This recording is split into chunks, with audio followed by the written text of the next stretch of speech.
ಸ್ನೇಹಿತರೆ, ಸಮಯವನ್ನು ಪ್ರೀತಿಸೋಣ. ಬದುಕಿನಲ್ಲಿ ಸಮಯವಲ್ಲದೆ ಇನ್ನಾವುದೂ ನಮ್ಮದಲ್ಲ.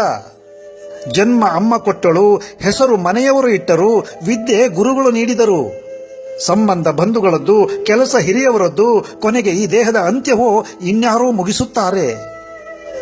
ಈ ಪಯಣದಲ್ಲಿ ನಮ್ಮದು ಅಂತ ಇರೋದು ನಮಗಾಗಿ ಸಿಕ್ಕ ಸಮಯ ಮಾತ್ರ. ಸಮಯ ನಿಲ್ಲೋದಿಲ್ಲ, ಸಮಯ ನಿಲ್ಲಿಸಲು ಸಾಧ್ಯವಿಲ್ಲ, ಅದು ನಮ್ಮನ್ನೂ ನಿಲ್ಲಲು ಬಿಡೋದಿಲ್ಲ.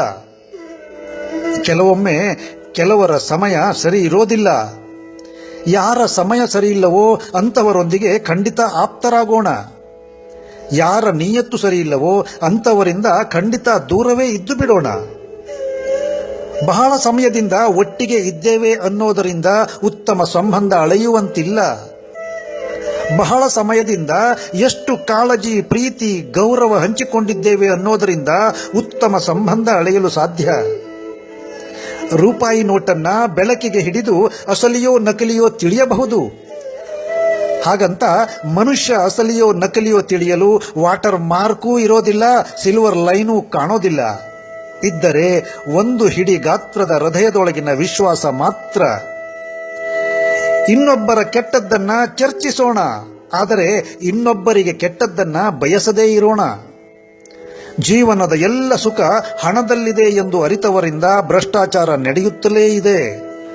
ಜೀವನದ ಎಲ್ಲ ಸುಖ ಪ್ರೀತಿ, ಕರುಣೆ, ಮಮತೆಯಲ್ಲಿದೆ ಎಂದು ಅರಿತವರಿಂದ ಇಂದಿಗೂ ಶಿಷ್ಟಾಚಾರ ಚಾಲ್ತಿಯಲ್ಲಿದೆ. ಎಲ್ಲಿಯ ತನಕ ಎಲ್ಲವನ್ನ ಸಹಿಸಿ ಸುಮ್ಮನಿರುತ್ತೇವೋ ಅಲ್ಲಿಯ ತನಕ ನಾವು ಒಳ್ಳೆಯವರಾಗೇ ಇರುತ್ತೇವೆ. ಹಾಗೊಮ್ಮೆ ಅನುಭವಿಸಿದ ಅನ್ಯಾಯವನ್ನು ಬಾಯ್ಬಿಟ್ಟೆವೋ ಎಲ್ಲರಿಗಿಂತ ನಾವೇ ಹೆಚ್ಚು ಕೆಟ್ಟವರಾಗುತ್ತೇವೆ. ಅಸೂಯೆ ಪಡುವವರಿಗೆ ನಿದ್ರೆ ಬೀಳೋದಿಲ್ಲ, ಅಹಂಕಾರ ಪಡುವವರಿಗೆ ಸ್ನೇಹಿತರು ಸಿಗೋದಿಲ್ಲ, ಇನ್ನು ಅನುಮಾನ ಪಡುವವರಿಗೆ ಜೀವನದ ಖುಷಿ ಅನುಭವಿಸಲು ಸಾಧ್ಯ ಆಗೋದಿಲ್ಲ. ಖಾಸಗಿಯಾಗಿ ನಾನು ಎಷ್ಟು ಬೆಳೆದಿದ್ದೇನೆ ಅನ್ನೋದು ಯಶಸ್ಸು ಹೌದು, ಆದರೆ ನನ್ನಿಂದ ಇನ್ನೆಷ್ಟು ಜನ ಚೈತನ್ಯ ಹೊಂದಿದ್ದಾರೆ ಅನ್ನೋದು ನಿಜವಾದ ಯಶಸ್ಸಿನ ಮಾನದಂಡ. ಲೋಹ ಮೃದುವಾದಾಗಲೇ ಮೂರ್ತಿಯಾಗಿ ದೇವಸ್ಥಾನದಲ್ಲಿ ಸ್ಥಾನ ಪಡೆಯೋದು. ವ್ಯಕ್ತಿ ಮೃದುವಾದಾಗಲೇ ಮನುಷ್ಯನಾಗಿ ಜನರ ಹೃದಯದಲ್ಲಿ ಗೌರವ ಪಡೆಯೋದು.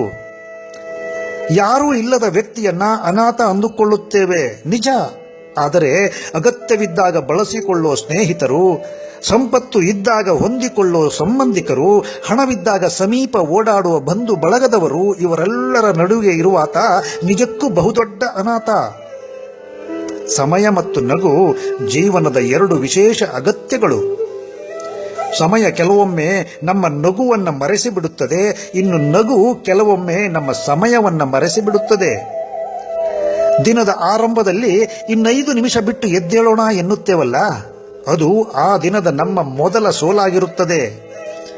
ಸಮಯವನ್ನ ಕ್ಷಣ ಕ್ಷಣವೂ ಪ್ರೀತಿಸೋಣ. ಸಮಯದ ಮೌಲ್ಯ ಅರಿತು ಮುನ್ನುಗ್ಗೋಣ. ಸಮಯ ಸಾಧಕತನ ಮರೆತು ಸಮಯ ಸಾರ್ಥಕತನ ನಮ್ಮದಾಗಿಸಿಕೊಳ್ಳೋಣ. ಹೌದು, ಇದು 9ನೆಯ ಓಂಕಾರ. ನಿಮಗೊಂದು ನಮಸ್ಕಾರ.